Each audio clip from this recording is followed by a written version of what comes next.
Hello student, I Nisha Barju Salvi, your biology mentor. तो बच्चों, welcome to our another topic, brain of the cell. Right, तो आज हम बात कर रहे हैं न्यूक्लियस के बारे में।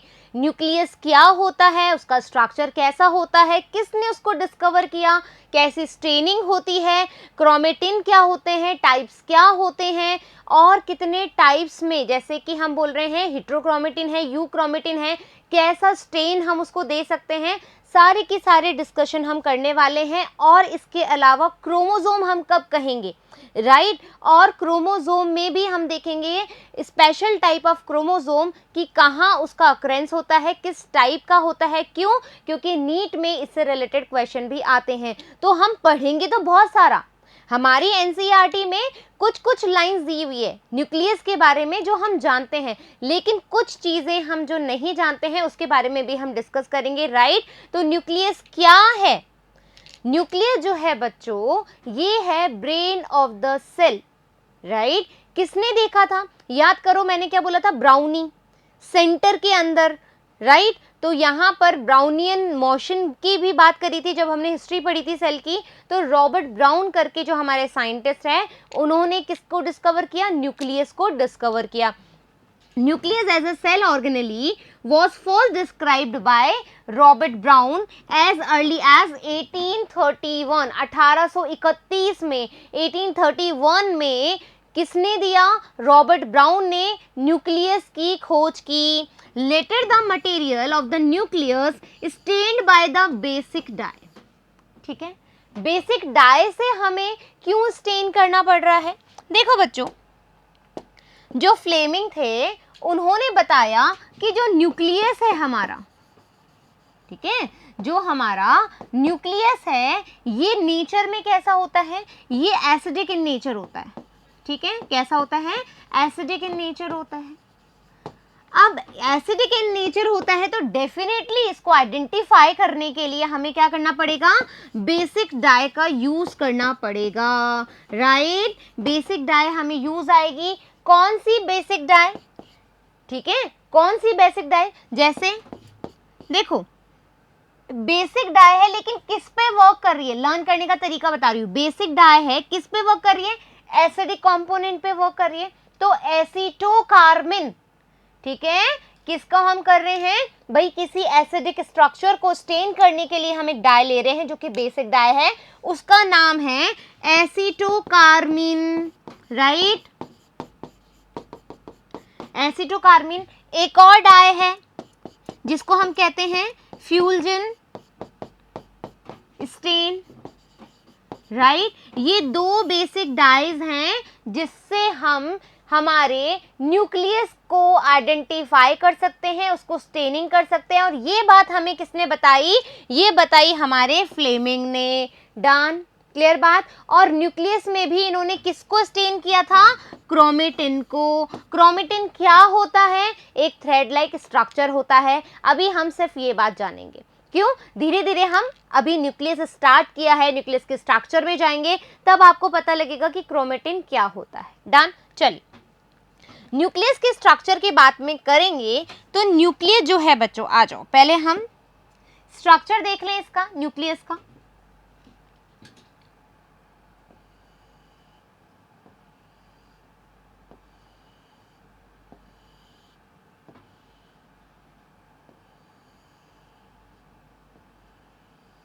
डबल मेम्ब्रेन स्ट्रक्चर होता है न्यूक्लियस। राइट, कैसा होता है, डबल मेम्ब्रेन स्ट्रक्चर। तो कैसी है ये, जस्ट अ वेट। ये जो है, ये है हमारी आउटर न्यूक्लियर मेम्ब्रेन। राइट, अंदर वाली जो है ये है हमारी इनर न्यूक्लियर मेम्ब्रेन। और दो मेम्ब्रेन, एक अंदर वाली, एक बाहर वाली है, एक अंदर वाली है। इसके बीच में एक स्पेस दिख रहा है आपको, दिख रहा है, ये स्पेस कहलाता है पेरी न्यूक्लियर स्पेस। क्या कहलाता है, इस स्पेस को हम कहते हैं पेरी न्यूक्लियर स्पेस। राइट। तो क्या हुआ, डबल मेम्ब्रेनस स्ट्रक्चर है। क्या है न्यूक्लियस हमारा, डबल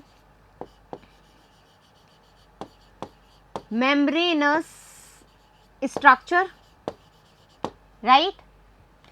अब इसके पास क्या होता है, इसके पास हमारा जेनेटिक मटेरियल होता है, कहते हैं ना क्या है इसके पास, जेनेटिक मटेरियल है। आ जाओ भाई, इट कंटेन जेनेटिक मटेरियल। कैसे बोलेंगे, क्योंकि न्यूक्लियस है, ठीक है। न्यूक्लियस के पास क्या है, क्रोमोसोम है, और क्रोमोसोम के पास क्या है, डीएनए है। आ गई बात समझ में।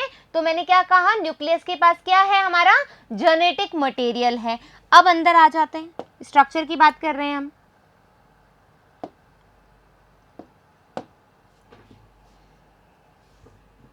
इस जो अंदर के वाले भाग में यहां पर आप देखोगे,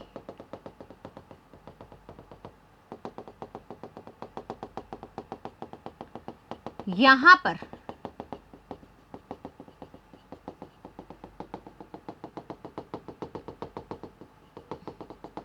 ये जो है बच्चों, ये बहुत ही ज्यादा कैसा है, डेंस पार्ट है, ठीक है। ये डेंस है, इसको हम कहेंगे न्यूक्लियर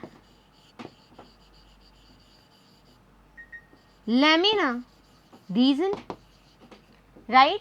और इसके अंदर जो आप देख रहे हो ये है ट्रांसपेरेंट रीजन, ठीक है। ये क्या है जो अंदर आप देख रहे हो, इसको हम कहेंगे ट्रांसपेरेंट रीजन। ये है हमारा न्यूक्लियोप्लाज्म, राइट। ये क्या है, न्यूक्लियोप्लाज्म है। और इसके बीच में एक थ्रेड लाइक स्ट्रक्चर निकलता है। बहुत सारा ऐसे गुच्छा सा थ्रेड स्ट्रक्चर पड़ा रहता है। बना ले थ्रेड स्ट्रक्चर, आ जाओ।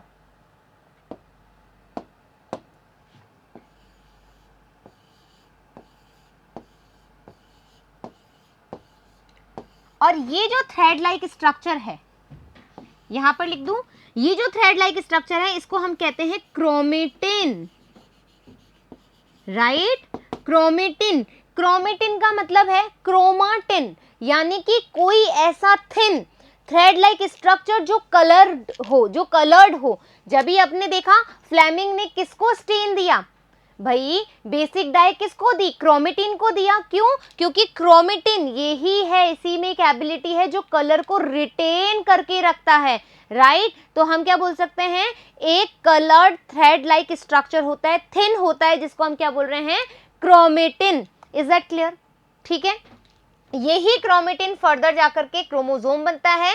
इसी के ऊपर क्या प्रेजेंट होते हैं, हेरिडिटरी यूनिट प्रेजेंट होती है, डीएनए प्रेजेंट होता है, कुछ जीन्स प्रेजेंट होते हैं जो कि क्या करते हैं, हमारे कैरेक्टर्स को एक जनरेशन से दूसरे जनरेशन में ले जाते हैं। इज दैट क्लियर, आ गई बात समझ में क्रोमेटिन की। अब क्रोमेटिन के पास आप देखोगे यहां पर एक और डेंस सा मटेरियल है, ठीक है, एक डेंस सा मटेरियल है। यहां पर कोई भी मेम्ब्रेन नहीं है, ठीक है, कोई भी मेम्ब्रेन नहीं है। तो इस पार्ट को हम कहां लिखें, इसको हम लिखते हैं न्यूक्लियोलस, न्यूक्लियोलस, राइट। ये न्यूक्लियोलस क्या है, मेम्ब्रेन बाउंड स्ट्रक्चर नहीं है, कोई भी मेम्ब्रेन से ये घिरा हुआ नहीं है, इसके सराउंड्स में कोई मेम्ब्रेन नहीं है। पहली बात देखो, न्यूक्लियोलस याद करो, मैंने पहले जो पार्ट्स पढ़ाए हुए हैं मैंने उसमें 3-4 टर्म्स आपको दिखाई हुई है। एक होता है न्यूक्लियोइड, मैं वापस से रिपीट कर देती हूं, न्यूक्लियोइड, ठीक है।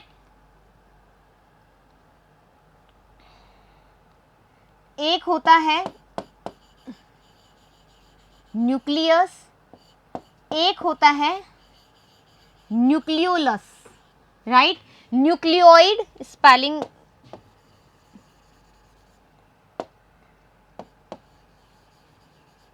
Nucleoid, right. Nucleoid, nucleus and nucleolus, ये जो बच्चों टर्म्स हैं, न्यूक्लियोइड क्या है, हम प्रोकैरियोटिक सेल पढ़ चुके हैं, एक ऐसा एरिया प्रोकैरियोटिक सेल का एक ऐसा एरिया जहां पर उसका जेनेटिक मटेरियल पड़ा रहता है, राइट। न्यूक्लियोलस क्या है? एक ऐसा एरिया जहां पर उसका जेनेटिक मटेरियल पड़ा रहता है। फिर हम बात करें न्यूक्लियस की, तो वेल डिफाइंड स्ट्रक्चर है, ब्रेन ऑफ द सेल है, किसकी? यूकैरियोटिक सेल की, जिसके अंदर डबल मेम्ब्रेनस स्ट्रक्चर है, डबल लेयर पाई जाती है, डबल मेम्ब्रेन होती है, मेम्ब्रेन बाउंड स्ट्रक्चर है, न्यूक्लियर पोर प्रेजेंट होती है, न्यूक्लियर मेम्ब्रेन प्रेजेंट होती है, राइट। फिर हम बात कर रहे हैं न्यूक्लियोलस की। देखो बच्चों, न्यूक्लियोलस की बात करें तो जहां पर वेल डिफाइंड स्ट्रक्चर होगा न्यूक्लियस का, आई अगेन रिपीट, जहां पर well defined structure of nucleus होगा वहीं पर ही आपको न्यूक्लियोलस होगा। प्रोकैरियोटिक सेल में जो न्यूक्लियोलस है, ठीक है, जो न्यूक्लियोलस है वो एब्सेंट रहता है। व्हाई? बिकॉज वहां पर वेल डिफाइंड न्यूक्लियस ही नहीं है। न्यूक्लियोलस का असल में काम क्या है? ये करता है राइबोसोमल आरएनए का सिंथेसिस। क्या करता है ये? राइबोसोमल आरएनए का सिंथेसिस। क्यों चाहिए राइबोसोमल आरएनए मैम? अभी हमने, ठीक है, लास्ट प्रीवियस वीडियो में हमने देखा था राइबोसोम के बारे में, राइट। राइबोसोम के बारे में जब हमने पढ़ा था तो हमने देखा था राइबोसोम क्या है? राइबोन्यूक्लियोप्रोटीन है, ठीक है, राइबोन्यूक्लियोप्रोटीन है। दैट मीन्स यहां पर क्या है? आरएनए है प्लस यहां पर प्रोटीन है। हमने पढ़े थे प्रोटीन्स, ठीक है। आरएनए, कौन कौन सा आरएनए किस किस में है? प्रोकैरियोटिक में कौन सा है? 23, 5, 16, याद आ रहा है? 34, 21, याद आ रहा है? वो telephone number of prokaryotic cell में हमने राइबोसोम का नंबर लिया था, वैसे ही यूकैरियोट्स में भी था। तो यहाँ पर आरएनए कितना काम आ रहा है? यदि आरएनए नहीं है तो राइबोसोम नहीं बनेगा, राइबोसोम नहीं होगा तो प्रोटीन नहीं होगा, तो क्या मतलब रहेगा सेल का? Is that clear? तो न्यूक्लियस के पास न्यूक्लियोलस है जहां पर बेसिकली आरएनए का सिंथेसिस होता है। आ गई बात समझ में? डन। चलिए, न्यूक्लियोलस डन। अब हमारे पास एक और स्ट्रक्चर है, यहां पर आप पोर देख रहे हो, ये वाला, ये खाली सा स्थान देख रहे हो, इसको हम कहते हैं न्यूक्लियर पोर,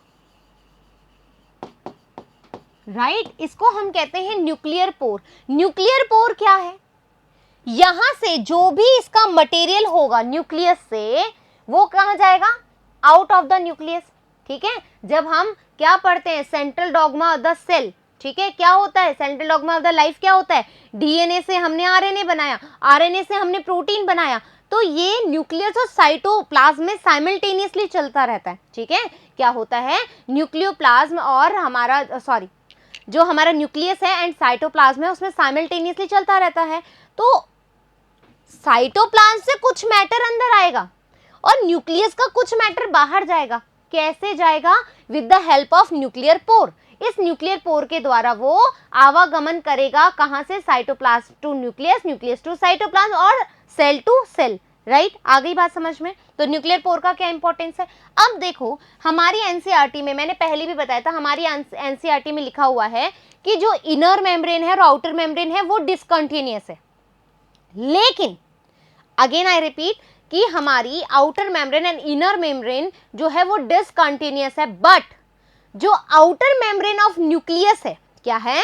जो आउटर मेम्ब्रेन ऑफ न्यूक्लियस है वो कंटिन्यूअसली क्या कंटिन्यूअस होती है और कंटिन्यूअसली क्या बनाती है? ईआर का फॉर्मेशन करती है, राइट। एंडोप्लाज्मिक रेटिकुलम पढ़ा था जब हमने बात करी थी। तो देखो यहाँ पर ये इनर मेम्ब्रेन है, ये आउटर मेम्ब्रेन है, ये तो डिसकंटिन्यूअस हो रही है ना। क्यों? क्योंकि न्यूक्लियर पोर आएगा, एक दूसरे से डिसकंटिन्यूअस होने के बाद ही तो न्यूक्लियर पोर बन रहा है।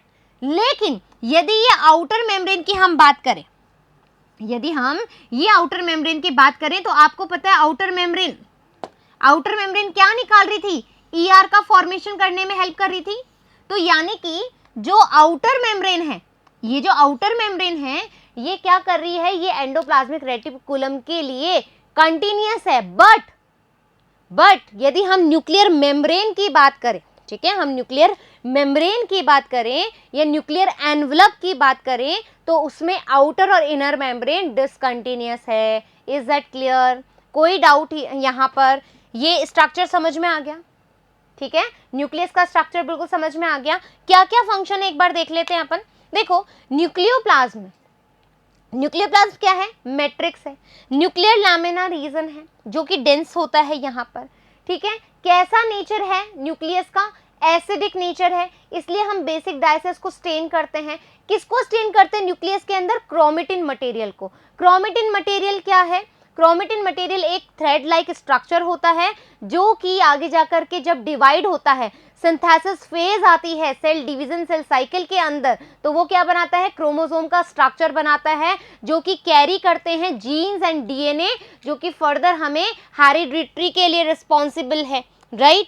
आ गई बात समझ में। इसके अलावा हम बात करें न्यूक्लियोलस की, तो न्यूक्लियोलस एक नो मेम्ब्रेन बाउंड रीजन है जहां पर राइबोसोमल आरएनए का सिंथेसिस होता है। इनर न्यूक्लियर मेम्ब्रेन और आउटर न्यूक्लियर मेम्ब्रेन क्या करती है, इसको कवर करने का काम करती है, किसको, न्यूक्लियस को, ताकि जो मैटर है वो सुरक्षित रहे, एक स्ट्रक्चर एंड शेप प्रोवाइड करते हैं, राइट। ये जो एनवलप है ये क्या कर रहा है, एक इसको शेप एंड स्ट्रक्चर प्रोवाइड कराता है। Is that clear, each and everything is clear, done, any doubt. अब देखो जो न्यूक्लियस है बच्चों, ठीक है, सेल जो है आपको पता है जो न्यूक्लियस है ये क्या है, ब्रेन ऑफ द सेल है, ब्रेन ऑफ द सेल है। सेल के दिमाग को हम क्या कहते हैं, न्यूक्लियस कहते हैं। दूसरी बात, अब कुछ सेल जो होती हैं वो ई न्यूक्लिएट भी होती हैं, ठीक है। क्या होती हैं, कुछ सेल्स जो होती हैं जिनमें क्या नहीं होता, क्या नहीं होता, न्यूक्लियस ही नहीं होता है, तो उस सेल को हम कहते हैं ई न्यूक्लिएट। ई न्यूक्लिएट यानी कि एब्सेंस ऑफ न्यूक्लियस, न्यूक्लियस ही नहीं है, ऐसी सेल, ठीक है। कौन सी सेल, याद करो हमने जाइलम फ्लोएम पढ़ा था, ठीक है, जाइलम फ्लोएम पढ़ा था, हमने एक स्ट्रक्चर देखा था जिसके अंदर सीव ट्यूब सेल थी और कंपेनियन सेल थी, याद आ रही है। हमने बोला था सीव सेल है, कंपेनियन सेल है, यहाँ पर, ठीक है, क्या था, सीव प्लेट थी, पोर्स थे, यहाँ से भोजन जा रहा था, याद आ गई वो बात, याद हो गई वो बात। अब देखो यहाँ पर जब कंपेनियन सेल है बच्चों, इस कंपेनियन सेल के पास तो न्यूक्लियस था, राइट, इस कंपेनियन सेल के पास तो न्यूक्लियस था, बट जो सीव ट्यूब सेल्स हैं हमारी उसमें कंपेनियन उसमें न्यूक्लियस नहीं था, राइट। इसी वजह से जब सीव ट्यूब प्लेट टूट रही थी तो ये खुद रिपेयर नहीं कर पा रहा था, ये कंपेनियन सेल जो इसका न्यूक्लियस है ये पी प्रोटीन बना करके यहाँ जा रहे थे और इसको क्या कर रहे थे, रिपेयर कर रहे थे, राइट। तो यानी कि ये जो सीव ट्यूब सेल्स है ये कैसी है, ये है हमारी ई न्यूक्लिएट सेल। देखो बच्चों, हर किसी सेल को जीवित रहने के लिए क्या चाहिए होता है, न्यूक्लियस चाहिए होता है, अपने नॉर्मल कार्यक्रम करने के लिए, डीएनए को रिपेयर करने के लिए प्रोटीन चाहिए होते हैं बहुत सारे, तो वो कौन बनाता है, न्यूक्लियस बनाता है, राइट। तो कंपेनियन सेल यदि नहीं होती तो सीव ट्यूब सेल भी सर्वाइव नहीं कर पाती। इज दैट क्लियर, आ गई बात समझ में। तो ये ई न्यूक्लिएट सेल हो गया, कौन हो गया, सीव tube sales.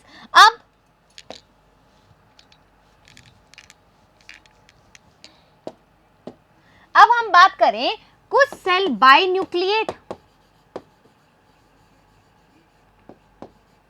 By nucleate and कुछ सेल होती है मल्टी न्यूक्लिएट,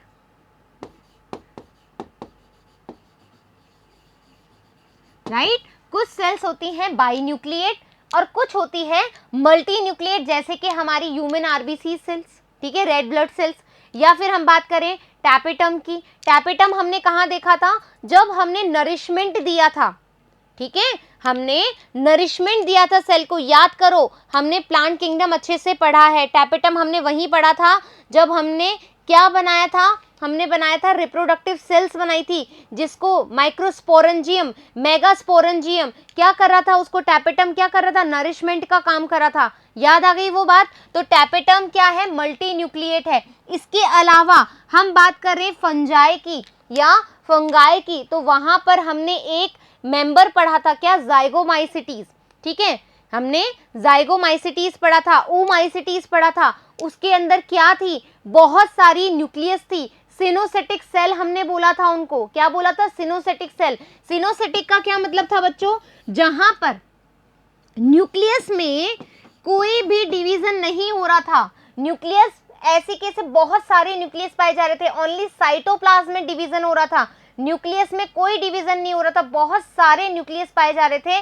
तो ऐसी कंडीशन को हमने सिनोसेटिक सेल बोला था। और वो कहाँ पाई गई थी? वो पाई गई थी ओमाइसिटीज एंड बेसिडो मतलब जाइगोमाइसिटीज में। Is that clear? फंगाई की उसमें पाई गई थी। आ गई बात समझ में कि भाई बाई न्यूक्लिएट भी हो सकते हैं, मल्टी न्यूक्लिएट भी हो सकते हैं, ई न्यूक्लिएट भी हो सकते हैं, ब्रेन ऑफ द सेल होता है, एसिडिक इन नेचर होता है, बेसिक डाई से हम इसको स्टेन करते हैं, जैसे कि फ्यूल्जन हो गया हमारा, एसिटोकार्बिन हो गया।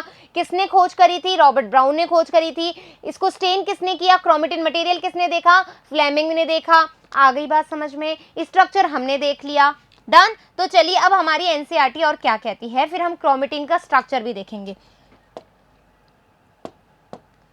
The interphase nucleus of a cell when it is not dividing, ठीक है? कैसा है? इंटरफेज न्यूक्लियस का मतलब होता है जहां पर न्यूक्लियस जो है डिवाइड ना हो, has highly extended and elaborate nucleoprotein fibres called chromatin. अब देखो क्रोमेटिन आपने देखा होगा, क्रोमेटिन कब है? इंटरफेज में है, ठीक है? इसके जस्ट बाद हम पढ़ेंगे cell division and cell cycle वाला चैप्टर, जब आपको ये सारी टर्म समझ में आएगी, कब हम इंटरफेज बोल रहे हैं, कब हम मेटाफेज बोल रहे हैं, कब हम सिंथेसिस फेज बोल रहे हैं, राइट?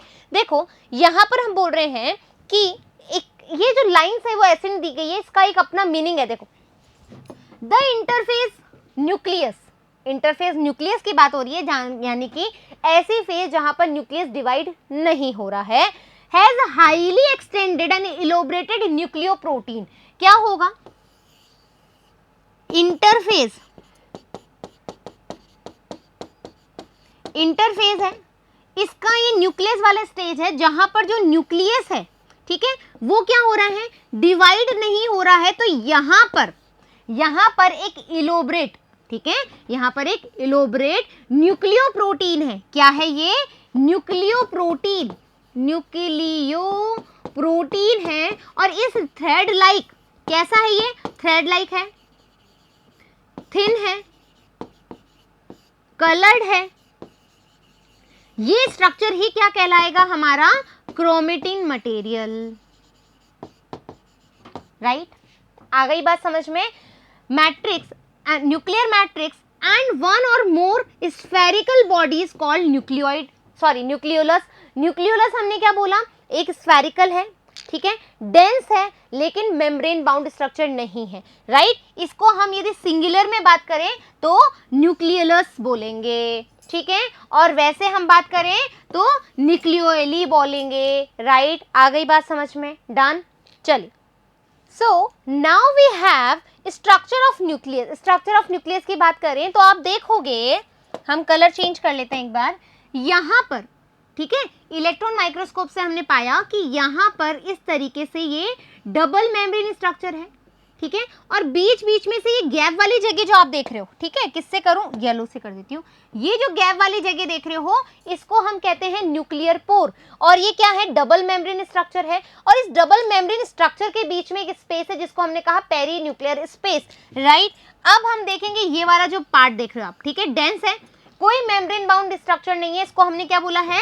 न्यूक्लियोलस बोला है, ठीक है। न्यूक्लियर पोर अभी हमने डिस्कस कर लिया, न्यूक्लियर मेम्ब्रेन हमने डिस्कस कर ली, न्यूक्लियोप्लाज्म जो इसके अंदर अभी मैट्रिक्स भरा हुआ है।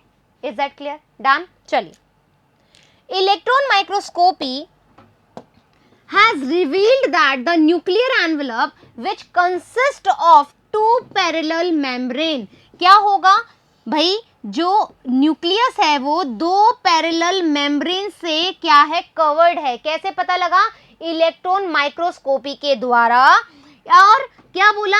एंड स्पेस बिटवीन, और इन दोनों के बीच में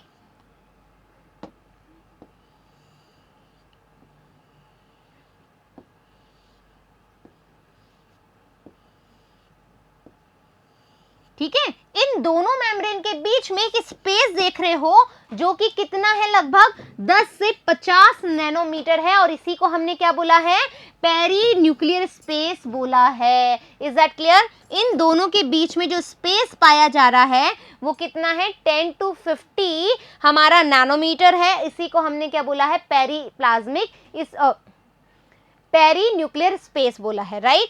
form a barrier between the material present inside the nucleus and that of the cytoplasm. यानी कि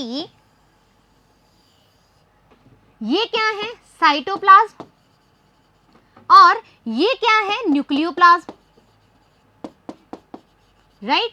तो ये एक बाउंड्री बना रहे हैं, ये क्या बना रहे हैं, एक बैरियर बना रहे हैं, ताकि दोनों को, साइटोप्लाज्म को, न्यूक्लियोप्लाज्म को हम सेपरेट कर सके, इन दोनों के मटेरियल को हम क्या कर सके, सेपरेट कर सके। और ये काम कौन कर रहा है, ये कर रही है मेम्ब्रेन, और ये स्पेस, और ये पोर, राइट। आ गई बात समझ में? चलिए, the outer membrane usually remains continuous with the endoplasmic reticulum. देखो आ गई वो लाइन, आउटर मेम्ब्रेन,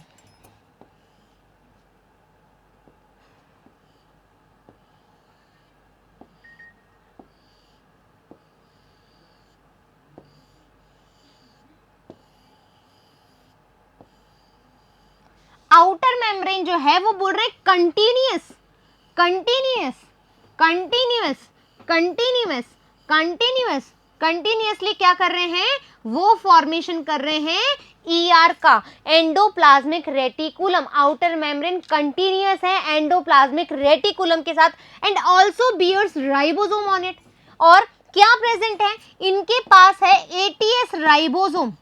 क्या है ये, एटीएस राइबोसोम है। क्यों बोला एटीएस, क्योंकि यूकैरियोटिक सेल है।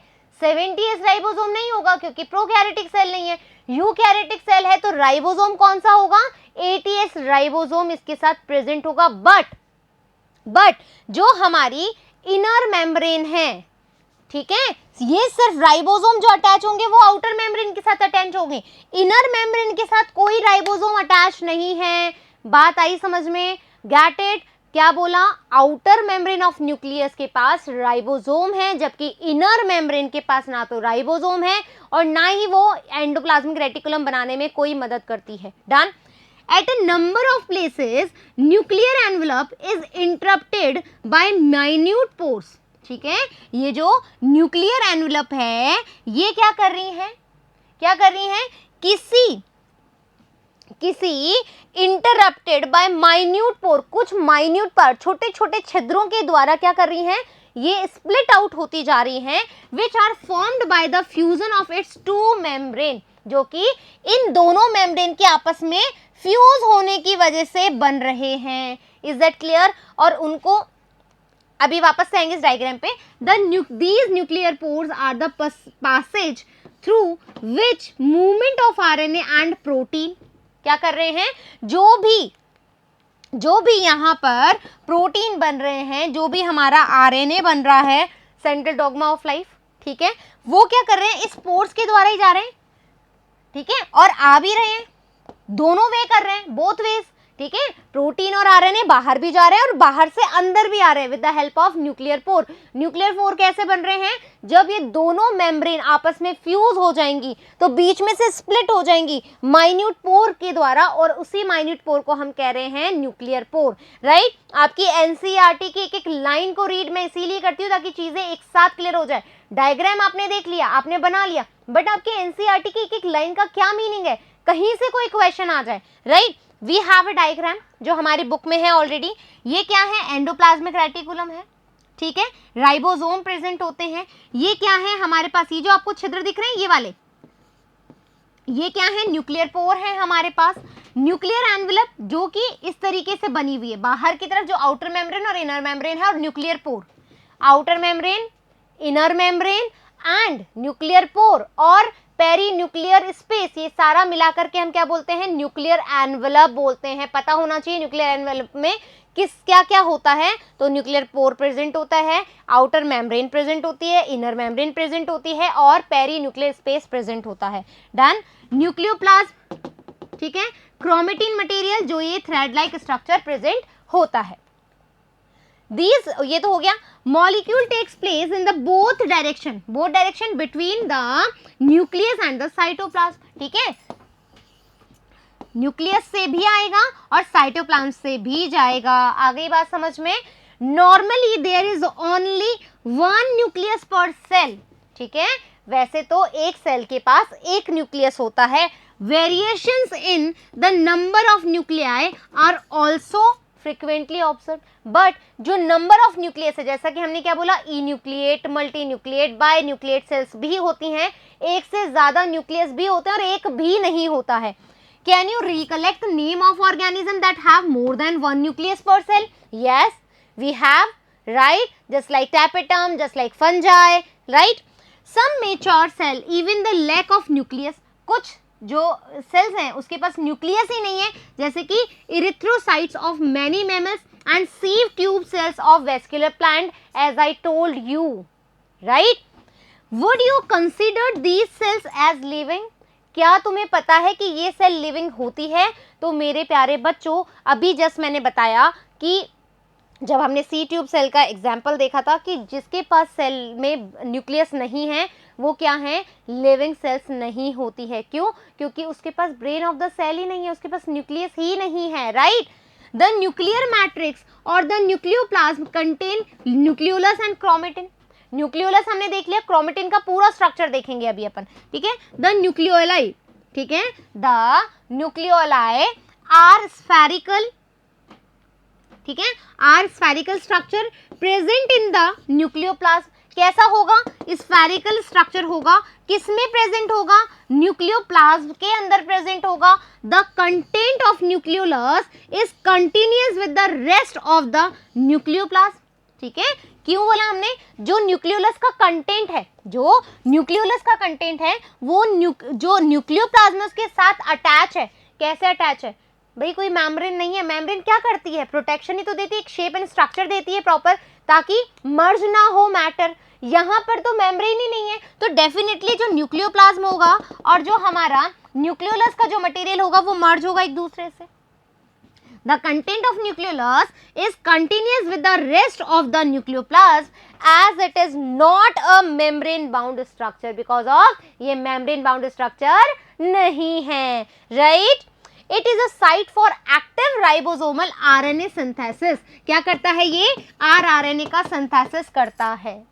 Large and more numerous nucleoli are present in the cell actively carrying out protein synthesis. rRNA है, ठीक है, राइबोसोमल आरएनए है, तो प्रोटीन सिंथेसिस में हेल्प करेंगे, डेफिनेटली करेंगे।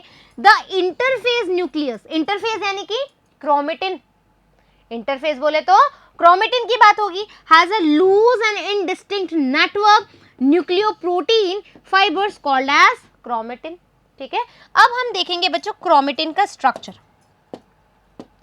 यदि हम बात करें क्रोमेटिन के बारे में, राइट, हम बात कर रहे हैं क्रोमेटिन, ठीक है, क्रोमा मीन्स होता है कलर, राइट, टीन का मतलब होता है थ्रेड। ठीक है, यानी कि हम बोल सकते हैं ये एक थिन, ठीक है, कलर्ड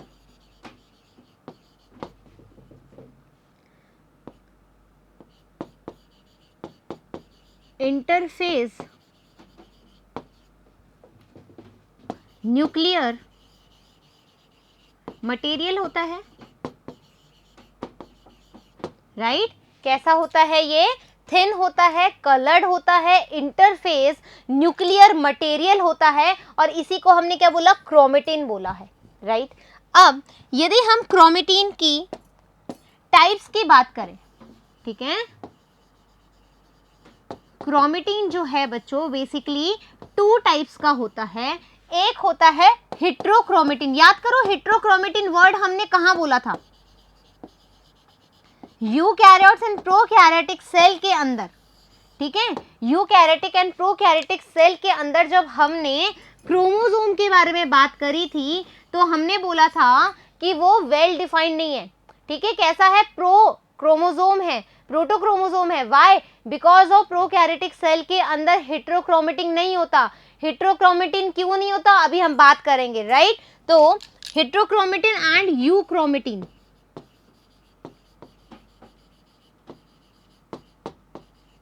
ठीक है, हेट्रोक्रोमेटिन एंड यूक्रोमेटिन। देखो यूक्रोमेटिन का मतलब होता है जो ट्रू हो, ठीक है, ट्रू क्रोमेटिन मटेरियल हो। हेट्रोक्रोमेटिन का मतलब होता है कि भाई ये इसमें कुछ ना कुछ गड़बड़ है। गड़बड़ क्या है, ऐसा नहीं कि ये खराब है, लेकिन ये ऐसा मटेरियल ऑक्यूपाइड करके रखता है जो कि जिसका एक्सप्रेशन ना हो, जो कि वेस्ट मटेरियल हो हमारे किसका, जेनेटिक मटेरियल का। Is that clear. तो हेट्रोक्रोमेटिन क्या है बच्चों, ये है कॉम्पैक्ट, ठीक है, कॉम्पैक्ट रीजन है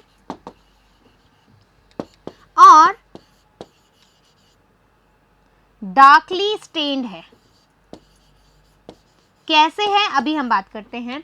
यूक्रोमेटिन की बात करें तो ये लूजली अरेंज्ड होता है, लूजली अरेंज्ड, एंड ये होता है लाइटली स्टेन्ड, लाइटली स्टेन्ड, ठीक है।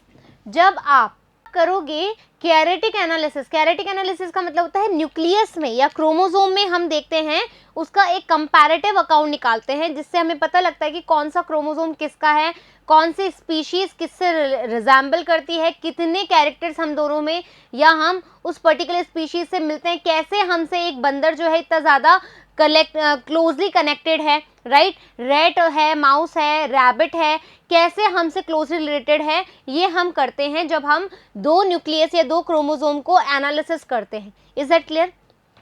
अब हम बात कर रहे हैं कि बैंड्स आते हैं। बैंड्स कैसे आते हैं बच्चों, देखो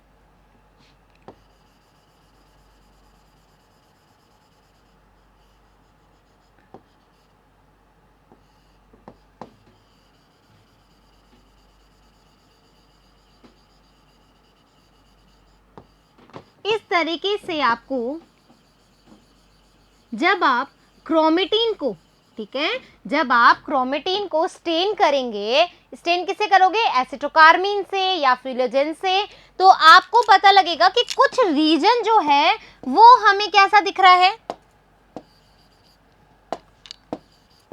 डार्कली स्टेन दिख रहा है ना, और कुछ रीजन जो है हमें लाइट स्टेन दिख रहा है, और लाइट भी दिख रहा है तो कैसा है, लूजली अरेंज्ड है, ठीक है, लूजली अरेंज है। अब एक और चीज करते हैं, देखो आपने पेंटिंग करी है, पेंटिंग कैसे होती है, थ्रेड पेंटिंग जो होती है, उसमें हम क्या करते हैं, कलर लेते हैं, कलर में थ्रेड को घुमाते हैं, वाटर कलर के अंदर थ्रेड को घुमाते हैं, फिर एक पेज लेते हैं, उसको फोल्ड करते हैं, फोल्ड कर दिया, उसको प्रेस करते हैं और बीच में से थ्रेड खींच लेते हैं ऐसा गुच्छा करके, तो उसमें बहुत सुंदर सुंदर डिजाइन बन जाती है, ठीक है, ये पेंटिंग ऑफ टाइप है। तो यहाँ पर हम क्या करते हैं, यदि आप एक सिंगल धागा लो और उसको कलर में डुबाओ, ठीक है, एक आपने क्या लिया, कलर लिया, कलर कंटेनर लिया, उसके अंदर आपने एक सिंगल थ्रेड को, ठीक है, डुबो दिया, डिप कर दिया और आपने देखा, ठीक है, और एक आप बहुत सारा गुच्छा लो, धागों का बहुत सारा गुच्छा लो और उसको आप कलर दो, तो आपको डार्क कौन दिखेगा, जो कि कॉम्पैक्ट होगा, ठीक है, जो कॉम्पैक्टली अरेंज होगा, जो एकदम गुच्छा होगा, टाइटली पैक्ड होगा, ठीक है, टाइटली पैक्ड होगा, तो वो कौन होगा, डार्क कलर लेगा। डार्क कलर लेगा तो दैट मीन्स हम क्या बोलेंगे, ये हम क्या बोलेंगे, इसको हेट्रोक्रोमेटिन, ठीक है, क्या बोलेंगे, हेट्रोक्रोमेटिन बोलेंगे। और जो लूजली अरेंज है, जो लाइट कलर ले रहा है, लाइटली स्टेन्ड हो रहा है, उसको हम बोलेंगे यूक्रोमेटिन, ठीक है, यूक्रोमेटिन। और यूक्रोमेटिन जो होता है बच्चों, ये बेसिकली एक्सप्रेशन देता है जीन्स का, ठीक है, और जो हेट्रोक्रोमेटिन होता है उसके पास बेसिकली क्या होता है, जंक डीएनए होता है। जंक यानी कि हम नहीं कहते ये जंक यार्ड में डाल दो, दैट मीन्स वो जो सामान वेस्ट मटेरियल है उसको हम एक जगह पे दे देते हैं जंक यार्ड में, ठीक है, वो काम नहीं आता। तो ये जो डीएनए का पार्ट है वो काम नहीं आता, उसको हम कहते हैं हेट्रोक्रोमेटिन है वो। और जो एक्सप्रेस होता है, जो वर्क के लिए काम आता है डीएनए का, वो पार्ट, ठीक है, क्रोमेटिन का वो पार्ट जो ज्यादा एक्सप्रेसिव होता है, उसको हम कहते हैं यूक्रोमेटिन। आ गई बात समझ में, इज दैट क्लियर। हेट्रोक्रोमेटिन और यूक्रोमेटिन समझ में आ गया, राइट। अब हम एक और बात समझने वाले हैं, ठीक है, हम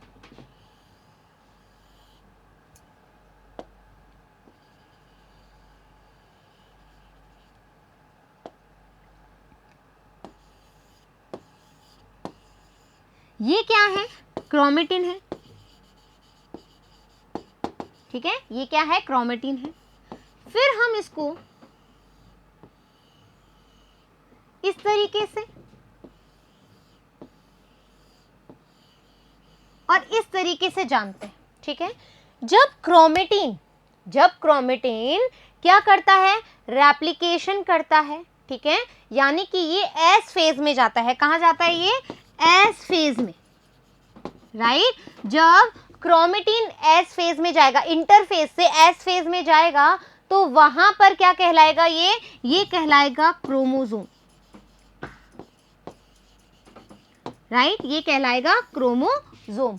क्रोमेटिन, यहां पर बच्चों कोई भी डिवीजन नहीं हो रहा है, यहां पर कोई भी न्यूक्लियर डिवीजन नहीं हुआ है। जब ये सेल डिवाइड होगी, जब डीएनए रेप्लिकेशन होगा, एस फेज में जाएंगे, तब जाकर के ये क्रोमेटिन मटेरियल क्या कहलाएगा, क्रोमोसोम कहलाएगा। Is that clear, is that clear. Chromosome आप जब ऐसा सिंगल देखते हो तो ये क्या है, क्रोमोसोम है, ठीक है। वन क्रोमोसोम है, लेकिन क्या है, केवल एक सिंगल क्रोमेटिड प्रेजेंट है इसके पास, ठीक है। क्या है, एक सिंगल क्रोमेटिड प्रेजेंट है। जब आप ये वाली कंडीशन देखोगे तो क्रोमोसोम तो ये भी अभी वन ही है, वन क्रोमोसोम है, बट इसके पास टू सिस्टर क्रोमेटिड है, टू सिस्टर क्रोमेटिड है। और कभी कभी आप सुनते हो नॉन सिस्टर क्रोमेटिड। जब हम जेनेटिक इनहेरिटेंस पढ़ेंगे बॉटनी के अंदर, राइट, 12th का पार्ट पढ़ेंगे, तब आप देखोगे कि हम जेनेटिक इनहेरिटेंस में ये सारी की सारी चीजें बहुत ज्यादा हाई लेवल पे पढ़ेंगे। डीएनए क्या है, ठीक है, किस तरीके से जीन वर्क करते हैं, अलील्स क्या होते हैं, कैसा इंट्रॉन्स है हमारा, ठीक है, किस तरीके से स्प्लाइसिंग होती है, ये सारी की सारी चीजें बात करेंगे। मैंडेलियन जेनेटिक्स पढ़ेंगे, कैसे टेस्ट होता है, टेस्ट क्रॉस क्या होता है, डाइक्रॉस क्या होता है, मोनोहाइब्रिड क्या होता है, ये सारी की सारी चीजें हम डिस्कस करेंगे। बट अभी थोड़ी थोड़ी टर्म समझ लो, क्रोमोसोम कब बोल रहे हैं, क्रोमेटिड कब बोल रहे हैं, सिस्टर क्रोमेटिड कब बोल रहे हैं, राइट, ये सारी चीजें पता होनी चाहिए। नॉन सिस्टर क्रोमेटिड क्या होती है, नॉन सिस्टर क्रोमेटिड जब होती है जब ये वन क्रोमोसोम है, क्रॉसिंग ओवर होता है, क्रॉसिंग ओवर होकर के एक और क्रोमोसोम अलग है, ये वाला। तो जब यहां पर दो अलग अलग क्रोमोसोम पर, जब दो अलग अलग क्रोमोसोम पर क्रॉसिंग ओवर होता है, तो ये वाला जो अब पार्ट बनेगा वो कुछ इस तरीके से बनेगा, राइट। अपन इसको ऐसे कर देते हैं, ये वाला है ना। तो यहां पर ये आ जाएगा, तो अब ये दोनों कैसे हो जाएंगी, ये हो जाएंगी हमारी नॉन सिस्टर क्रोमेटिड, अलग, ठीक है। ये कैसे हो जाएंगी, नॉन सिस्टर क्रोमेटिड हो जाएगी। ये अलग क्रोमोसोम का है, ये अलग क्रोमोसोम का पार्ट है, नॉन सिस्टर क्रोमेटिड हो जाएगा। इज दैट क्लियर, आ गई बात समझ में। तो हमने क्या बोला, क्रोमेटिन इंटरफेज में यहां पर कोई भी अभी डिवीजन नहीं हुआ है, रेप्लिकेशन नहीं हुआ है। जब सेल साइकिल के अंदर आप एस फेज देखोगे, डीएनए का रेप्लिकेशन होगा, तो वहां पर आपको मिलेगा क्रोमोसोम। क्रोमोसोम, ये एक क्रोमोसोम है लेकिन इसके पास एक सिंगल क्रोमेटिड है। यहां पर एक ही क्रोमोसोम है लेकिन दो क्रोमेटिड है, यानी कि दो सिस्टर क्रोमेटिड प्रेजेंट है। आ गई बात समझ में, डन। अब सुनो एक और बात, चलो एक और बात सुनने से पहले हम अपनी एनसीईआरटी क्या कहती है वो देख लें, ठीक है। Chromatin, but during different stage of cell division cell show structure chromosome, cell, ठीक है, डिवाइड करी तो क्रोमोसोम हो गया, and in place of the nucleus. अब हम क्रोमोसोम का स्ट्रक्चर भी देख लें एक बार।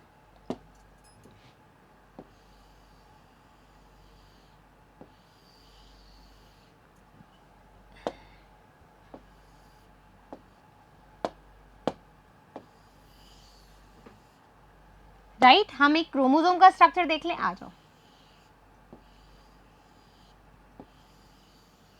ठीक है। ये है हमारे पास क्रोमोसोम। क्रोमोसोम में ये जो आप शॉर्ट आर्म देख रहे हो, ये है पी आर्म। क्या कहते हैं इसको, हम पी आर्म कहते हैं, राइट, पी आर्म। और जो आप लॉन्ग आर्म देख रहे हो, ठीक है, लॉन्ग आर्म, इसको हम कहते हैं क्यू आर्म या फिर Q arm, right.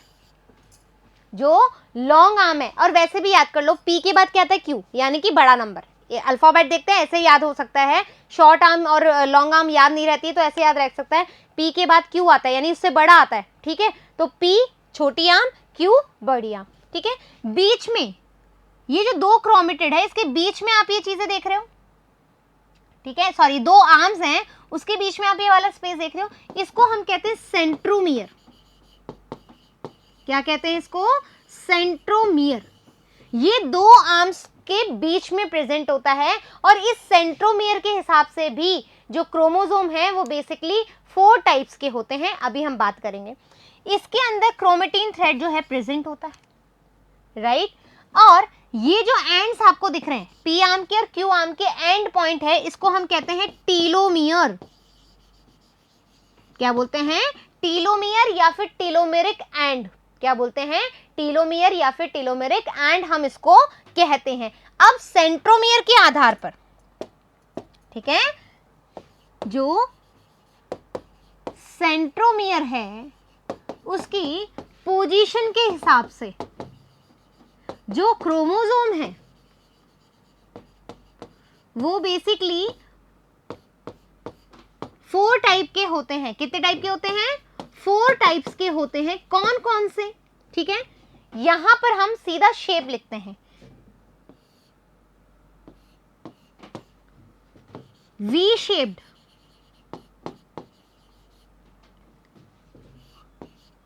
L shaped,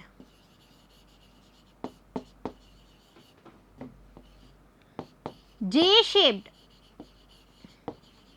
and I shaped. क्या मतलब हुआ इसका, क्या हुआ, ये V shaped, L shaped, J shaped, I shaped क्या है, सीधा सीधा हम डायग्राम बनाते हैं।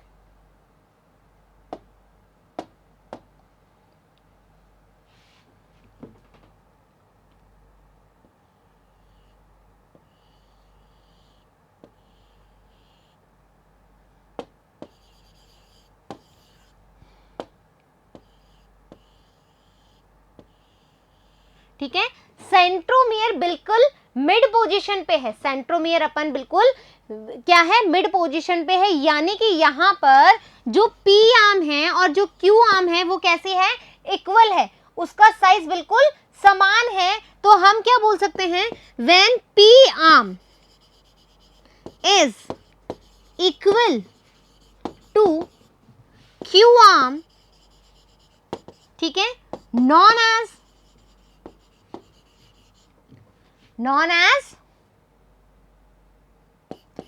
Metacentric chromosome, right.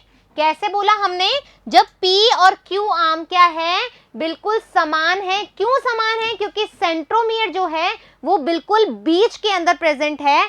तो ऐसा जो क्रोमोसोम होगा उसको हम बोलेंगे मेटासेंट्रिक आर्म। लेकिन मैम आपने तो यहाँ पर वी शेप्ड बताया है, ये वी शेप्ड क्या है, देखो बच्चों, यदि कुछ चीज नहीं है, नहीं आपको मैं बताती, मान लीजिए, चलो ये ठीक है, अभी ये ऊपर वाला मत देखो, ये ठीक है, ये पी आर्म है, ये क्यू आर्म है, और ये जो वाला पार्ट है ये सेंट्रोमियर है। यदि मैं सेंट्रोमियर से इसको पकड़ूं तो ये दोनों बराबर हैं। तो आपको एक कौन सा शेप दिख रहा है, वी शेप दिख रहा है, राइट। मैंने इसको यहां से पिक किया, ठीक है, यहां से पिक किया, तो पी आर्म ऐसे आ गई और क्यू आर्म ऐसे आ गई, राइट। कैसी शेप है ये, वी शेप, राइट। कैसी शेप है, वी शेप्ड है। तो सेंट्रोमियर की पोजीशन के हिसाब से एक क्रोमोसोम जो वी शेप्ड का है उसमें P arm and Q arm क्या होगी, इक्वल होगी, राइट। इसको हम कैसा कहते हैं, मेटासेंट्रिक क्रोमोसोम कहते हैं। Is that clear, V shaped clear हो गया। अब अपन आएंगे एल शेप्ड पे,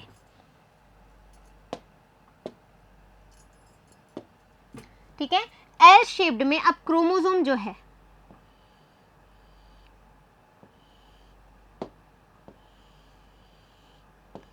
ठीक है, इस तरीके से, यानी कि जो सेंटर है, ठीक है, जो सेंटर है उससे थोड़ा सा ऊपर है, ठीक है, सेंटर से यानी कि पहले हमारा क्रोमोसोम यूं था, ठीक है, अब ये सेंटर से थोड़ा सा ऊपर चला गया, ठीक है, ये सेंटर से थोड़ा सा ऊपर चला गया, तो मुझे ये इस तरीके से बनाना चाहिए, जब ज्यादा क्लियर हो जाएगा। ठीक है, यहां पर ये पी आर्म है, ये क्यू आर्म है। ठीक है, ये पी आर्म है, ये क्यू आर्म है। यहां पर आप देखोगे पी आर्म जो है वो छोटी हो गई किससे, क्यू आर्म से। पी आर्म जो है वो छोटी हो गई क्यू आर्म से। तो यहां पर ऐसा कंडीशन देखो, मेटासेंट्रिक का क्या बोला था, जब हम सेंटर में सेंट्रोमियर था हमारा, बिल्कुल बीच में, दोनों आर्म्स के जस्ट बीच के अंदर हमारा सेंट्रोमियर था, तो हमने उसको बोला था मेटासेंट्रिक। यहां पर सेंटर से जस्ट ऊपर है, तो हम इसको बोलेंगे सब मेटासेंट्रिक। ये कंडीशन कैसे होगी, when P arm is less than Q arm, right, यानी कि क्यू आर्म। तो ऐसी कंडीशन को हम बोलेंगे सब मेटासेंट्रिक।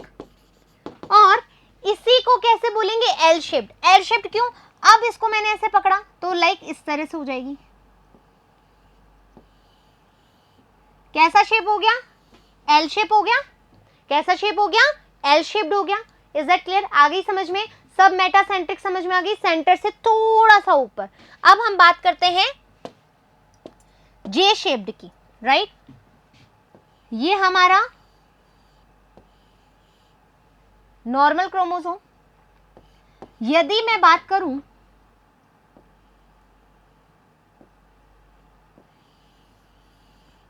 अब देखो, सब मेटासेंट्रिक में पी आर्म थोड़ी सी बड़ी दिखेगी किससे, इस वाले में। ये तो बहुत छोटा हो गया, यानी ये टीलोमियर एंड। ठीक है, यहां पर क्या होता है, टीलोमियर होता है। टीलोमियर एंड से थोड़ा सा नीचे है, टीलोमियर एंड से थोड़ा सा नीचे है, सेंटर से तो बहुत ऊपर चला गया।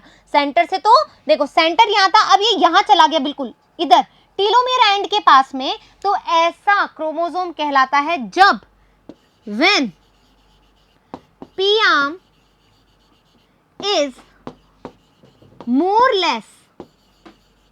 less than Q arm, known as acrocentric chromosome। ठीक है, एक्रोसेंट्रिक क्रोमोसोम है। अब मैम ये कैसे आप जे शेप बोल रहे हो, देखो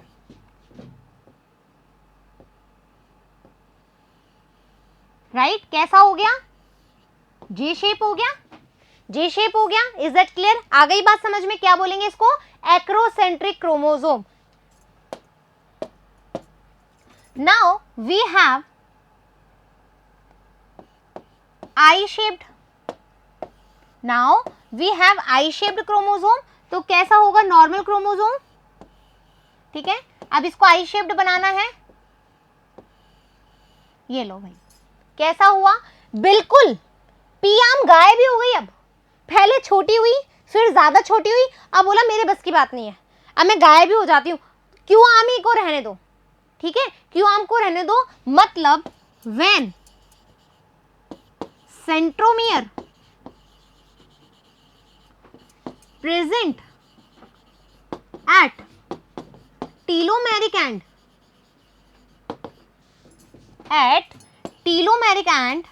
so P arm is absent, then this type of chromosome known as telocentric chromosome। ठीक है, क्या हो गया, टीलोसेंट्रिक क्रोमोसोम हो गया। और कैसी शेप हो गई, आई शेप्ड हो गई। इज दैट क्लियर, आ गई बात समझ में। तो सेंट्रोमियर के हिसाब से हमने 4 टाइप के क्रोमोसोम देखे। कौन कौन से क्रोमोसोम देखो, ठीक है, सेंट्रोमियर सबसे पहले हमने देखा कि भाई पी आर्म और क्यू आर्म बराबर है, यानी कि हमारा कैसा है, मेटासेंट्रिक है। फिर हमने बात करी कि नहीं मैम पी आर्म अब छोटी हो गई, क्यू आर्म बड़ी हो गई है, तो ऐसा वाला हो गया, एल शेप्ड हो गया या सब मेटासेंट्रिक हो गया। फिर हमने बोला कि मैम पी आर्म और भी छोटी हो गई है अब, ठीक है, ये थोड़ा सा टीलोमियर से थोड़ा सा नीचे ही है सेंट्रोमियर, तो ऐसी कंडीशन हमने बोला एक्रोसेंट्रिक, राइट। इसमें कैसी शेप्ड हो जाएगी, जे शेप्ड हो जाएगी। फिर हमने बात करी कि मैम अब तो पी आर्म ही गायब हो गई है, अब तो हमारे पास सिर्फ एक ही आर्म रह गई है और जो सेंट्रोमियर है वो बिल्कुल टीलोमेरिक एंड पे प्रेजेंट है, ऐसा कंडीशन कहलाएगा या ऐसा क्रोमोसोम कहलाएगा हमारा टीलोसेंट्रिक क्रोमोसोम। Clear, clear. चलो अब बच्चों एक और बात, ठीक है, एक और बात हम समझेंगे।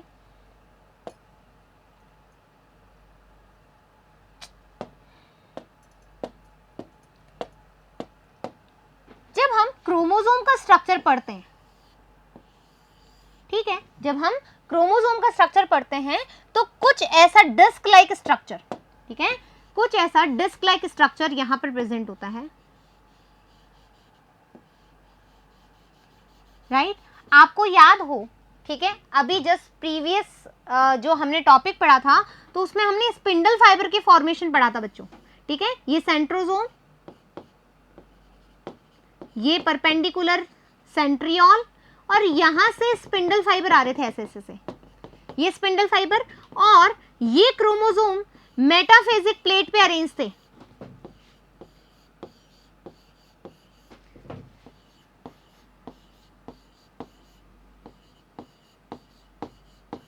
राइट, ऐसे प्रेजेंट है मेटाफेजिक प्लेट के ऊपर। तो यहां से ये जो स्पिंडल फाइबर और यहां से भी स्पिंडल फाइबर आएंगे ऐसे ऐसे, ठीक है, ये जो स्पिंडल फाइबर इस क्रोमोसोम को पकड़े हुए हैं, ऐसे ऐसे पकड़े हुए हैं और फिर ये क्या करेंगे, इसको स्ट्रेच करेंगे, राइट, पोल्स की तरफ जाएंगे ये क्रोमोसोम। तो कैसे जाएंगे, ये क्या करते हैं, स्पिंडल फाइबर एक डिस्क लाइक शेप से क्या होते हैं, कनेक्ट होते हैं, यहां पर होता है, यहां पर होता है, यहां पर होता है, यहां पर होता है, यहां पर होता है, यहां पर होता है। इनको हम कहते हैं काइनेटोफोर। क्या कहते हैं, काइनेटोफोर कहते हैं। Is that clear, done. चलो अब एक और चीज हम देखेंगे, क्रोमोसोम के स्ट्रक्चर में, क्रोमोसोम के स्ट्रक्चर में हमने बोला, ठीक है, इसको हम सेंट्रोमियर भी कहते हैं, इसको हम प्राइमरी कॉन्स्ट्रिक्शन रीजन भी बोलते हैं, ठीक है, प्राइमरी कॉन्स्ट्रिक्शन रीजन भी बोलते हैं। लेकिन कुछ क्रोमोसोम के पास में एक और रीजन होता है, ठीक है, कुछ क्रोमोसोम्स के पास में, सारे क्रोमोसोम के पास में नहीं, कुछ क्रोमोसोम के पास एक और रीजन होता है जिसको हम बोलते हैं, यहां बना रही हूं मैं नीचे, है ना, ऐसा, ठीक है, इस रीजन को हम कहते हैं सेकेंडरी कॉन्स्ट्रिक्शन रीजन, ठीक है, क्या बोलते हैं, एक्स्ट्रा रीजन है, प्राइमरी रीजन के अलावा है, तो उसको हम बोलेंगे सेकेंडरी कॉन्स्ट्रिक्शन रीजन। कुछ क्रोमोसोम्स के पास पाया जाता है और इस कॉन्स्ट्रिक्शन रीजन के यहां पर, राइट, यहां पर क्या पाया जाता है, ऐसा कुछ शेप याद आ रही है, स्फेरिकल शेप है, मेम्ब्रेन बाउंड नहीं है, क्या है ये, यहां पर पाया जाता है न्यूक्लियोलस, ठीक है, दैट मीन्स सीधी सी बात है, यहां पर आरआरएनए का सिंथेसिस होगा बच्चों, आरआरएनए का सिंथेसिस होगा इस रीजन पे, और इस रीजन को क्योंकि यहां पर न्यूक्लियोलस प्रेजेंट है तो हम इसको कहते हैं न्यूक्लियोलस ऑर्गेनाइजर रीजन, ठीक है, इसको हम प्यार के नाम से NOR भी कहते हैं, न्यूक्लियोलस ऑर्गेनाइजर रीजन, और यहां पर होता है आरआरएनए का सिंथेसिस, और ये कहां प्रेजेंट होता है, सेकेंडरी कंस्ट्रक्शन रीजन पे प्रेजेंट होता है। और ऐसे क्रोमोसोम इनके पास में होता है सैटेलाइट डीएनए, राइट, इस यहां पर होता है सैटेलाइट डीएनए, यानी कि हम इसको कहते हैं सैटेलाइट क्रोमोसोम, सैटेलाइट क्रोमोसोम, या फिर सेट डीएनए या सेट क्रोमोसोम, राइट, इसको इतने सारे नामों से जाना जाता है।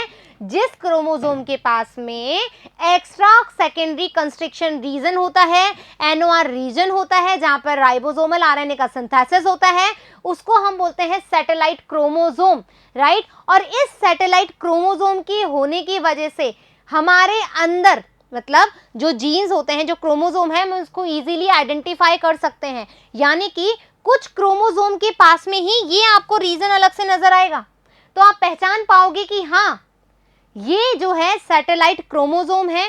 और यदि हम बात करें मैमेलियन सेल्स की, ठीक है, मैमेलियन सेल्स के पास सैटेलाइट क्रोमोसोम प्रेजेंट होते हैं, राइट। ये सैटेलाइट रीजन जो है बच्चों, देखो दो तरह के रीजन्स पाए जाते हैं या दो तरह के डीएनए प्रेजेंट होते हैं क्रोमोसोम के अंदर। एक होता है रिपीटेटिव डीएनए और एक होता है सैटेलाइट डीएनए, ठीक है। रिपीटेटिव डीएनए बार बार रिपीट होगा, लेकिन सैटेलाइट डीएनए उससे भी ज्यादा बार रिपीट होता है, ठीक है, बहुत ज्यादा बार प्रेजेंट होता है रिपीटेटिव डीएनए से भी ज्यादा सैटेलाइट डीएनए। और मैमल्स या ह्यूमंस की बात करें बच्चों, स्पेशली ह्यूमंस की, तो हम बात करेंगे 13, 14, 15 and 21 and 22 number of chromosome पर, ठीक है, सैटेलाइट क्रोमोसोम प्रेजेंट होता है। यानी कि यहाँ पर सेकेंडरी कंस्ट्रक्शन रीजन प्रेजेंट है, यहाँ पर एनओआर रीजन प्रेजेंट है।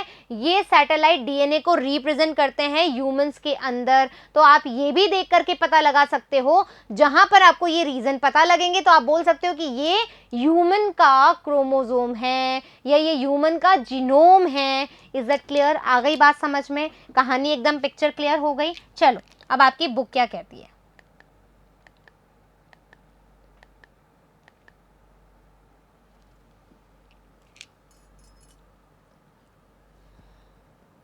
ठीक है, यहां इसे पढ़ना है, ठीक है।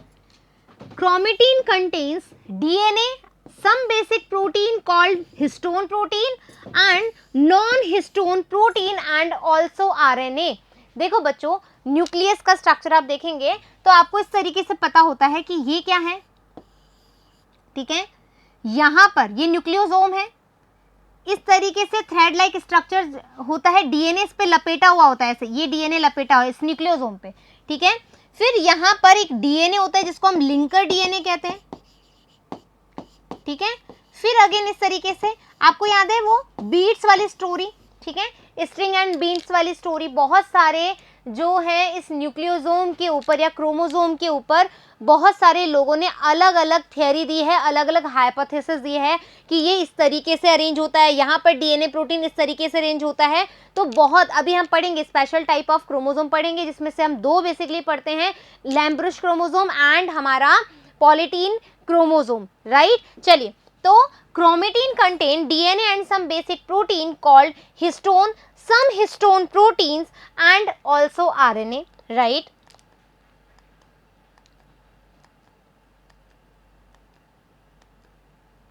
A single human cell has approximately 2 meter long thread of DNA distributed among its 46 chromosome, ठीक है, यानी कि 23 पेयर होते हैं, 46 chromosome. Every chromosome visible only in dividing cell. Chromosome dividing cell पे मैंने बोला था एस फेज में होगा। Essentially has a primary construction region, ठीक है, जिसको हम सेंट्रोमियर भी कहते हैं, on the sides of which disc shape structure called kinetochore are present, ठीक है। यहां पर ये रहा, ठीक है, ये सेंट्रोमियर है और इस तरीके से डिस्क लाइक स्ट्रक्चर है जिसको हम बोल रहे हैं काइनेटोकोर। और इस काइनेटोकोर से ही स्पिंडल फाइबर क्या होते हैं, अटैच होते हैं और वो पोल्स की तरफ जाते हैं। आ गई बात समझ में? Centromere holds two chromatid of a chromosome based on the position of the centromere. The chromosome can be classified into 4 types, जो हम पढ़ चुके हैं। 4 टाइप्स के होते हैं हमारे पास। देखो बच्चों, यहाँ पर ये देखो सैटेलाइट पता लग रहा है, ये वाला फॉर्म, यानी कि यहाँ पर सेकेंडरी कंस्ट्रक्शन रीजन बता दिया, ठीक है, सेकेंडरी कंस्ट्रक्शन रीजन बता दिया। ये आप देख रहे हो शॉर्ट आर्म है, ये कैसी है, लॉन्ग आर्म है, right, short arm and long arm है। ये सेंट्रोमियर है, प्राइमरी कंस्ट्रक्शन रीजन है। ये सेकेंडरी कंस्ट्रक्शन रीजन है जहां पर एनओआर का प्रेजेंस होता है। Is it clear? The metacentric chromosome, metacentric बोले तो V shaped chromosome, middle centromere forming a 2 equal arms of the chromosome, 2 equal arms of the chromosome, दोनों P and Q arms are equal होंगी। The submetacentric chromosome has centromere slightly away from the middle of the chromosome, resulting into one shorter arm and one longer arm. यानी कि metacentric की बात करें like this, right? ये हो गया metacentric, सब metacentric. In the case of acrocentric chromosome, the centromere is situated close to its end, forming one extremely short and one very long arm. That means like this. ये हो गया हमारा acrocentric, whereas the telocentric chromosome has a terminal centromere like this. ये लो भाई, done? आ गई बात समझ में? So sometimes a few chromosomes have non-staining secondary constriction at a constant location. This gives the appearance of a small fragment called a satellite, right? यानी कि इस तरीके का एक अलग से रीजन आपको देखने को मिलेगा. ये तो है ही, ठीक है, इस तरीके से आपको मिलेगा. इस वाले पार्ट को हम कहते हैं satellite. Done. So now we have special type of chromosome में हम देखेंगे यहाँ पर जो आपको क्रोमोसोम दिख रहा है वो लैम्ब्रुश क्रोमोसोम दिख रहा है.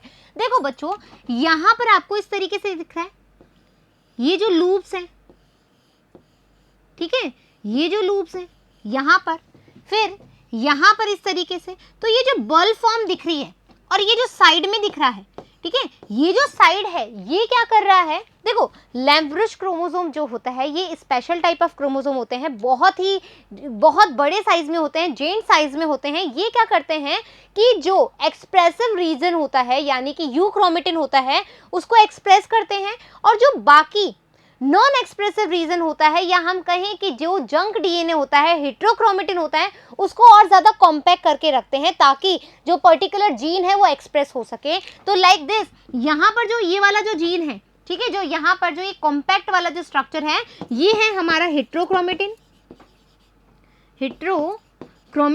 और जो इसे बल्ब शेप में है ये है हमारा यूक्रोमेटिन, राइट, ये है हमारा यूक्रोमेटिन. तो आप देखेंगे कि जो हमारा लैम्ब्रुश क्रोमोसोम है वो क्या है? जेंट इन साइज है. कहाँ पर पाया गया है? ये पाया जाता है डिप्लोटीन स्टेज के अंदर. डिप्लोटीन स्टेज यानी कि जब जो क्रोमोसोम है, ठीक है, ऐसे डिप्लॉइड टाइप से हो जाते हैं, ठीक है, आपस में कनेक्ट हो जाते हैं, डबल स्ट्रक्चर बना लेते हैं. तो डिप्लोटीन स्टेज ऑफ प्रोफेज 1 में होते हैं. किसमें? मियोसिस 1. यानी कि ये जर्मिनेटिंग सेल में होंगे. तो ये किसका फॉर्मेशन करेंगे? एग सेल का फॉर्मेशन करेंगे. तो दैट मीन्स ये कहाँ पाए जाएंगे? ये पाए जाएंगे हमारे वर्टिब्रेट्स कुछ, ठीक है, फ्यू वर्टिब्रेट्स एंड इनवर्टिब्रेट्स की oocytes के अंदर. तो लैम्ब्रुश क्रोमोसोम कहाँ पाया गया? आपको जर्मिनेटिंग सेल के अंदर. दैट मीन्स oocytes में पाया जाएगा जो कि एग्स का फॉर्मेशन करेंगे. किस में पाया जाएगा? कुछ वर्टिब्रेट्स में और इनवर्टिब्रेट्स में पाया जाएगा. Is that clear? कहाँ पर देखा जाता है? किस फेज में देखा जाता है? वो देखा जाता है आपको डिप्लोटीन के अंदर जो कि प्रोफेज फर्स्ट की फेज होती है, मियोसिस फर्स्ट के अंदर. Done, right. चलिए, now we have polytene chromosome है, ठीक है. पॉलीटीन क्रोमोसोम में आप देखोगे यहाँ पर एक स्पेशल डार्क रीजन दिख रहा है, ठीक है. क्यों? क्योंकि यहाँ पर बहुत सारे क्रोमोसोम, ठीक है, बहुत सारे अलग अलग तरह के क्रोमोसोम जो हैं आपस में बंध जाते हैं, एकदम कॉम्पैक्ट हो जाते हैं, और हमें लगता है कि ये एक क्या है? बहुत सारे कलर्ड के थ्रेड हैं. इसी को हम बोलते हैं पॉलीटीन क्रोमोसोम. पॉलीटीन क्रोमोसोम के अंदर भी क्या होता है? जैसे बहुत सारे, देखो, पॉलीटीन यानी कि बहुत सारे, पॉली यानी बहुत सारे क्रोमोसोम हैं एक साथ मिलते हैं. तो जब हम इनकी कैरियोगेमी करते हैं, ठीक है, कैरियोगेमी का मतलब होता है क्रोमोसोम का एनालिसिस करते हैं, तो वहां पर आपको पता लगता है कि जब आपने स्टेनिंग दी है तो हमारे पास बहुत सारे बैंड्स मिलते हैं, डार्क एंड लाइट बैंड्स मिलते हैं, डार्क एंड लाइट रीजन्स मिलते हैं. तो जो डार्क रीजन है वो हेट्रोक्रोमेटिन है, ठीक है. और यहाँ पर ये कुछ इस तरीके से ये पफ लाइक स्ट्रक्चर बना लेते हैं बीच बीच में, ये पफ लाइक स्ट्रक्चर बना लेते हैं. तो ये जो पफ लाइक स्ट्रक्चर आप देख रहे हो इनको हम कहते हैं बालबियानी पफ. क्या कहते हैं इसको? हम बालबियानी पफ्स कहते हैं, या फिर हम इनको रिंग्स कहते हैं. Is that clear? डन. अच्छा ये मैंने लैम्ब्रुश में बता दिया, आई एम सो सॉरी। यहाँ पर पॉलीटीन क्रोमोसोम में फाउंड इन सैलिवरी ग्लैंड में पाया जाता है। किसके पाया जाता है? डिप्टेरियन लार्वा के अंदर, ठीक है, डाइप्टेरियन लार्वा के अंदर। किसका एग्जाम्पल है? ड्रोसोफिला। ड्रोसोफिला की आप जब लार्वा स्टेज में सैलिवरी ग्लैंड को डेसिकेशन, जब आप उसका एक्सपेरिमेंट करेंगे तो आप पाओगे कि वहाँ पर आपको पॉलीटीन क्रोमोसोम देखोगे, बहुत सारे बैंड्स आपको दिखेंगे, कुछ पफ्स की रिंग्स, पफ दिखेंगे या फिर रिंग्स दिखेंगे जिनको हम बाल्बियन रिंग्स कहते हैं। आ गई बात समझ में? डन। तो स्पेशल टाइप ऑफ क्रोमोसोम आ गया, ठीक है। अब एक और बात बच्चों, जो आप ये वी शेप्ड, राइट, आई शेप्ड, एल शेप्ड, ये जो क्रोमोसोम देखते हो ये कब हमें पता लगेगा? तो यदि आपको क्रोमोसोम की अच्छे से स्टडी करनी हो, स्ट्रक्चर की स्टडी करनी हो, तो आप कौन से फेज में देखोगे? कहाँ लिख दूं? अलग साइड लिख दूं कि क्रोमोसोम के स्ट्रक्चर की आपको स्टडी करनी है तो आप एनाफेज देखेंगे, ठीक है। एनाफेज में आपको क्रोमोसोम के टाइप्स की स्टडी इजीली हो जाएगी। Is that clear? अब हमारा जो लास्ट छोटू सा टॉपिक है वो है माइक्रोबॉडीज। माइक्रोबॉडीज क्या है? ये वेसाइकल की फॉर्म्स होती हैं और उन्हीं, मतलब जो हमारे पास बहुत सारे स्ट्रक्चर हैं, ठीक है, उन्हीं स्ट्रक्चर में से ये एक वेसाइकल फॉर्मेशन करती है और अलग अलग टाइप की स्पेशल फंक्शन करती है। तो माइक्रोबॉडीज की हम बात करें बच्चों, so we have 3 types of microbodies. तो आप देखेंगे peroxisomes, glyoxysomes and spherosomes, ठीक है। ये 3 टाइप्स के जो हमारे पास माइक्रोबॉडीज है, इनका एक अलग स्पेशल फंक्शन होते हैं।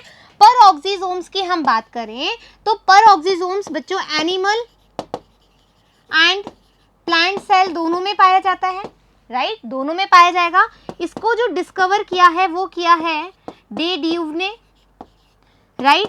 ये बेसिकली पर ऑक्सीडेज बायोसिंथेसिस में हेल्प करते हैं, ठीक है, पर ऑक्सीडेज बायोसिंथेसिस में हेल्प करते हैं और इसके अलावा ये फोटो रेस्पिरेशन में भी पार्टिसिपेट करते हैं। Is that clear? पर ऑक्सीसोम्स क्या हैं?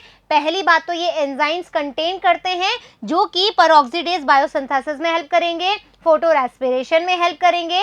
जो डे ड्यूव है उन्होंने इसको सर्च किया, डिस्कवर किया और ये एनिमल एंड प्लांट सेल दोनों में पाए जाते हैं, राइट। ग्लायो ऑक्सीसोम, देखो ग्लायो ऑक्सीसोम क्या है? जो परऑक्सीसोम है उसी का एक स्पेशल टाइप है, ठीक है, जो परऑक्सीसोम है उसी का एक स्पेशल टाइप है। तो मैं लिख सकती हूँ स्पेशल परऑक्सीसोम है, ये पर ऑक्सीसोम्स हैं, राइट। क्या करते हैं ये बच्चों जो हमारा